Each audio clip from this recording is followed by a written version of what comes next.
Details of an independent review are released to the public regarding a deadly prison uprising, and it's not looking good for Delaware. Today, 47 ABC retained a 54-page document from the Office of Governor John Carney that highlighted dozens of problems that exist at the James T. Vaughn Correctional Center. 47 ABC's Ryan Eldridge has more.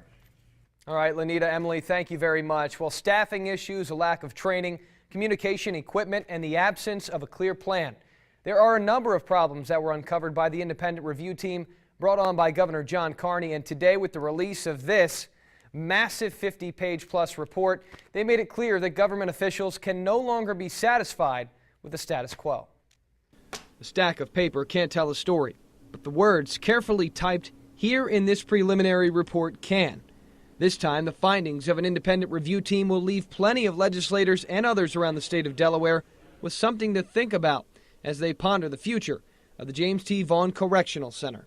One of the reasons we wanted the preliminary report now is because the legislature does go out of session, and as I think you can probably appreciate, generally the preliminary reports are not what are issued for the very fact that they're preliminary. But with the timing, the General Assembly going out of session, unless there was some information given out at this point, the legislature would go out of session and lose any possibility of dealing with these issues. February's hostage situation that ended the life of Lieutenant Stephen Floyd is the catalyst, but the problems documented in this report have existed for years. They were found out during a 2005 review, one referenced by the governor's team during a conference call on Friday. Independently, we found that those issues still exist, and that obviously is troublesome, and that in a 12-year period, it appears that the same things exist. In a summary, the review team said that there was an archaic way of conducting business at the correctional center, adding that there was a sense of chaos where most everyone ended up doing their own thing rather than following a clear and unified plan or strategy. The report also called for technology and equipment upgrades and additions, acknowledging publicly that there were no surveillance cameras inside the building where the uprising occurred.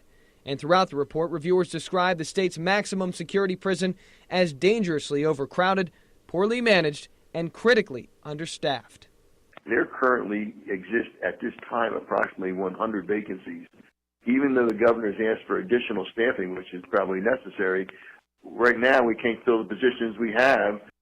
The reviewers, led by Judge William Chapman Jr. and retired U.S. Attorney Charles Oberle, submitted a list of 30 recommendations, which include the development of a strategic plan, communication improvements, training, and information sharing, as well as a decrease in the inmate population.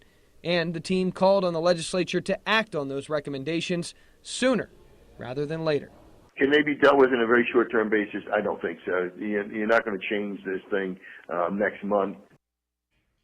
Now, we did reach out to the governor today, and despite the fact that he will publicly discuss the findings on Tuesday afternoon, he issued the following quote, "The review team has worked hard to examine the conditions that may have contributed to the February 1st incident and to recommend changes that will help us improve security inside James T. Vaughn Correctional Center and across Delaware's correctional system." Now, we also got the following statement from the legal team representing the family of Lieutenant Floyd. It says, quote, "Vaughn is broken and the DOC is in crisis. This independent 2017 report confirms that, but nothing in it comes as a surprise. Its critical analysis echoes everything we said in our lawsuit on behalf of the Floyd family and other surviving correctional officers.